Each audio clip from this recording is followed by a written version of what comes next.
Selamat pagi adik-adik, selamat sekolah minggu. Wah, senang sekali ya kalau hari ini kita boleh ketemu lagi dalam sekolah minggu online GKP Seroja kelas Madya. Wah, senang sekali ya kakak selalu berdoa semoga adik-adik dalam keadaan sehat, tidak sakit atau tidak sedang dalam keadaan yang tidak baik. Kakak selalu berdoa adik-adik selalu dalam keadaan baik dan selalu dalam lindungan Tuhan Yesus Kristus. Senang sekali nih, hari ini kakak excited banget bisa ketemu lagi sama adik-adik. Selain kita bisa bersekolah minggu, dan hari ini sebenarnya kita sedang merayakan hari ulang tahun GKP yang ke-87 secara sinode dan GKP Seroja yang ke-34 tahun. Wah, seneng ya kita bisa merayakan hari ini, memperingatinya gitu ya. Semoga GKP Seroja bisa terus bertumbuh menjadi gereja yang selalu memberkati, bukan hanya kepada jemaatnya, tapi juga kepada masyarakat sekitar GKP Seroja berada. Yes! Siapa yang sudah siap sekolah minggu pagi hari ini? Semuanya? Good. Yes, sekarang kalau gitu Alkitabnya sudah adik-adik pegang? Sudah? Wah, keren. Tapi jangan lupa buku catatannya juga harus sudah siap ya adik-adik kelas Madya ya. Dan jangan lupa loh mengumpulkan catatannya ke kakak-kakak, ke kakak wali kelas Kak Lia ya. Karena ditunggu sampai besok jam 5 sore apa jam 6 sore gitu ya.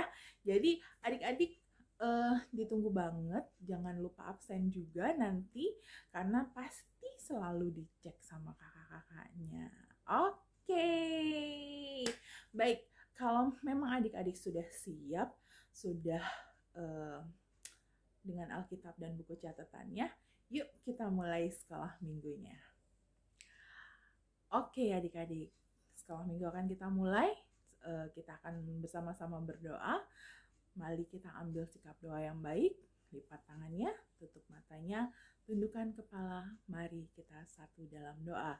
Tuhan Yesus yang baik, terima kasih pagi hari ini, sungguh kami bersyukur Tuhan, kalau hari ini kami boleh dalam keadaan sehat, bangun pagi dalam suasana yang sukacita. Kami tahu semua itu kan adalah berkat dan anugerah dari Tuhan. Dan saat ini Tuhan, kalau kami boleh bersekolah minggu lagi, walaupun dalam kondisi online, kami tetap bersyukur Tuhan. Kami tidak sedikit pun merasa kendor untuk bersekolah minggu karena kami yakin dan percaya dimanapun dan dalam kondisi apapun kami selalu disertai sama Tuhan, kami selalu dilindungi sama Tuhan. Dan bila sebentar kami akan mendengarkan sebagian dari firman Tuhan, Tuhan kiranya mau berbicara sendiri kepada kami lewat kakak sekolah minggu yang akan menyampaikan firman Tuhan, dan biarlah Tuhan memberkatinya sehingga apa yang kakak sekolah minggu akan sampaikan semua berasal daripada Tuhan. Dan kiranya Tuhan kami akan membuka hati dan pikiran kami sehingga kami bisa menerima firman itu dengan baik, bisa firman-Nya bisa menjadi rema dalam hati kami, dan kami bisa melakukan firman itu dalam kehidupan kami sehari-hari. Tuhan Yesus yang baik, terima kasih, terpujilah nama-Mu. Dan saat ini Tuhan, kami siap untuk mendengarkan firman Tuhan. Doa yang tiada sempurna ini kami alaskan dalam nama Tuhan Yesus, Tuhan dan Juru Selamat kami yang hidup. Haleluya, amin. Baik, adik-adik, bila sudah siap dengan Alkitabnya, yuk kita buka Alkitabnya dari 2 Raja-Raja 23 ayat 21 sampai 23. Kakak ulangi, 2 Raja-Raja 23 ayat 21 sampai 23. Untuk hari ini kita tidak membaca Alkitab dari ayat yang pertama, tapi untuk hari ini kita membaca Alkitab dari 21 ayat yang 21 sampai 23. Hari ini hanya 3 ayat saja. Oke, sudah dapat semua? Atau kakak ulangi lagi? Buka Alkitabnya dari 2 Raja-Raja 23 ayat 21 sampai 23. Oke, kalau Kalau sudah semua dapat, kakak akan bacakan untuk adik-adik. Adik-adik coba simak ya. Mari kita sama-sama membaca. 2 Raja-Raja 23 ayat 21 sampai 23. Judul perikopnya pembaharuan yang dilakukan Yosia. Kemudian raja memberi perintah kepada seluruh bangsa itu. Rayakanlah Paskah bagi Tuhan Allahmu seperti yang ditulis dalam kitab perjanjian ini. Sebab tidak pernah lagi dirayakan Paskah seperti itu sejak zaman para hakim yang memerintah atas Israel dan sepanjang zaman raja-raja Israel dan raja-raja Yehuda. Tetapi barulah dalam tahun ke-18 zaman Raja Yosia, Paskah ini dirayakan bagi Tuhan di Yerusalem. Berbahagialah setiap orang yang mendengarkan firman Tuhan dan melakukannya dalam kehidupannya sehari-hari. Haleluya. Wah, senang sekali ya hari ini kita membaca firman Tuhan lagi dari kitab Raja-Raja. Kalau kakak boleh tanya nih adik-adik, hari ini kira-kira kita mau cerita tentang siapa sih? Siapa sih kita mau kenalan lagi sama tokoh Alkitab? Siapa lagi sih? Ada yang tahu? Ya benar, kita mau berkenalan lagi dengan tokoh Alkitab yaitu Yosia, tepatnya Raja Yosia. Siapa dan asalnya dari mana dan apa sih yang diperbuat Raja Yosia ini? Ada yang penasaran? Yuk kita mau kenalan dulu yuk sama Raja Yosia. Yosia ini lahir dari seorang ibu yang bernama Yedida binti Adaya dari Boskat dan ayahnya bernama Raja Amon. Pada saat itu terjadi pemberontakan adik-adik yang dilakukan oleh rakyat kepada Raja Amon, ayahnya Yosia ini. Kenapa sih rakyat ini memberontak? Karena ternyata Raja Amon, ayahnya Yosia ini adalah seorang yang jahat. Dia penyembah berhala, dia menyembah Allah lain gitu ya. Jadi dia istilahnya menyimpang dari jalannya Tuhan. Dan selalu berbuat jahat terhadap rakyat. Makanya pada saat itu rakyat memberontak terhadap Raja Amon. Dan akhirnya Raja Amon ini dibunuh oleh rakyat. Nah, setelah Raja Amon ini meninggal, akhirnya rakyat mengangkat anaknya yaitu Yosia menjadi raja. Pada saat itu Yosia usianya 8 tahun. Masih tergolong muda. Raja Yosia yang dulu diangkat menjadi raja pada usia yang ke-8 tahun, sekarang bertumbuh menjadi seorang raja muda yang berusia 26 tahun adik-adik. Raja Yosia ini berbeda sekali dengan ayah dan kakeknya. Kalau ayah dan kakeknya ini pada masa pemerintahannya itu selalu berbuat jahat dan selalu berbuat yang tidak berkenan di matanya Tuhan. Tapi Raja Yosia ini sungguh sangat berbeda, berbanding 180 derajat dari papa dan kakeknya gitu ya. Raja Yosia ini selalu melakukan apa yang benar di matanya Tuhan dan ia hidup seperti Daud, bapa leluhurnya, dan tidak menyimpang ke kanan dan ke kiri. Raja Yosia juga menyadari kesalahan yang dilakukan oleh kakek dan ayahnya, makanya ia berbalik dan memohon ampun dan menyesal kepada Tuhan. Dan akhirnya Tuhan ini berkenan sama Raja Yosia adik-adik.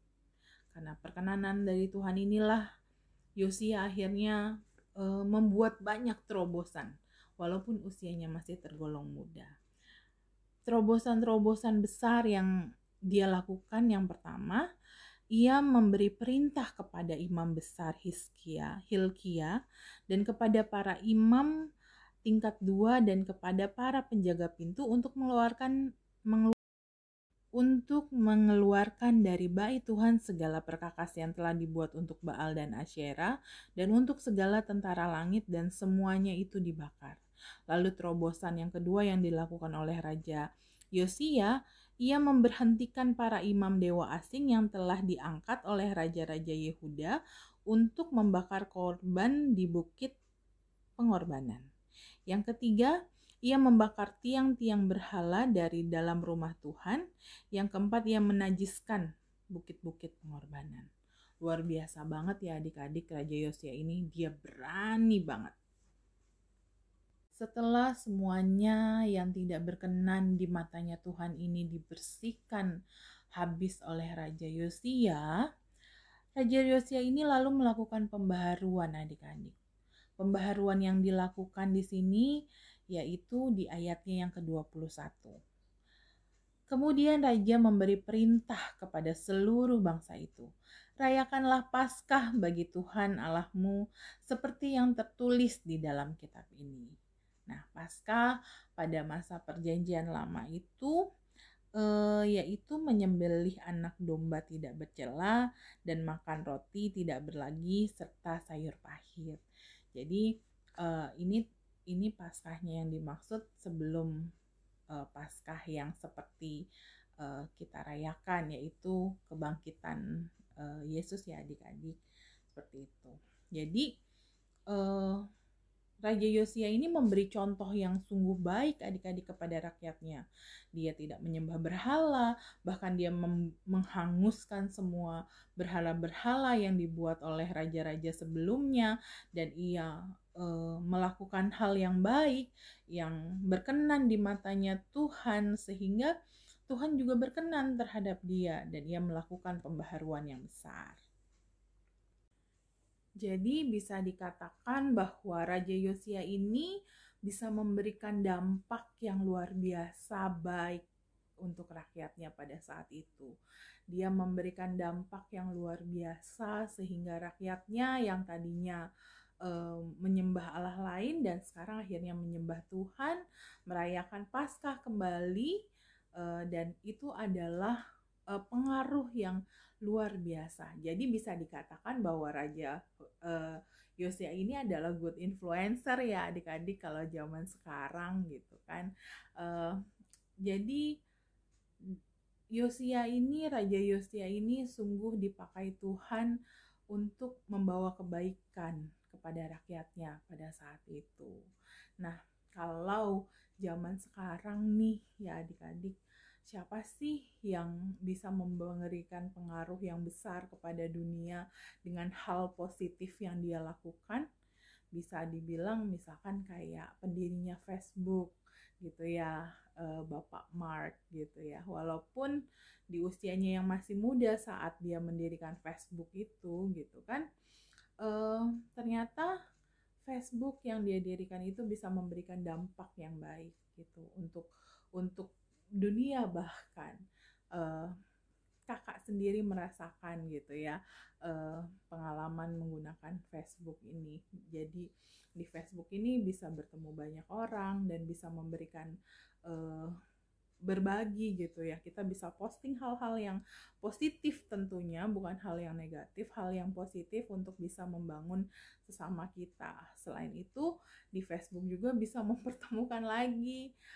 Kalau kakak ini bisa ketemu teman-teman kakak yang waktu SD, SMP, SMA gitu ya. Jadi luar biasa sekali. Dan Mark ini bisa memberikan contoh bahwa muda itu tidak membatasi kita untuk bisa menjadi berkat buat sesama. Muda bukan berarti kita tidak bisa berdampak baik buat sesama gitu ya. Bahkan di saat kita mau dipakai sama Tuhan, saat kita mau memberikan diri dipakai sama Tuhan, kita bakalan bisa memberikan dampak yang besar. Sama loh sama adik-adik gitu ya. Adik-adik juga bisa menjadi dampak yang besar. Tapi untuk bisa menjadi dampak, ada hal-hal yang harus kita lakukan adik-adik. Seperti Mark ini nggak lantas dia langsung besar, dia bisa langsung mendirikan Facebook dengan sekejap mata. Tidak, pasti ada hal-hal yang dia lakukan di balik itu untuk dia bisa akhirnya menjadi influencer yang bisa mempengaruhi banyak orang.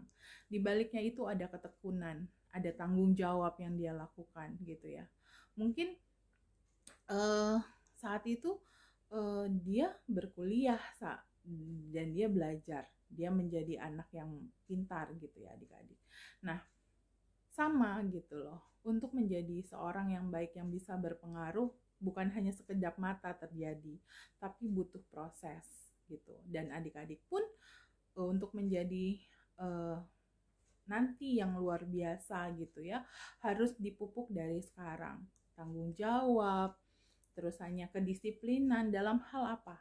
Dalam hal belajar yang utama gitu ya. Walaupun adik-adik mungkin sekolahnya yang secara langsung hanya 2 hari dalam 1 minggu, tapi apa ya?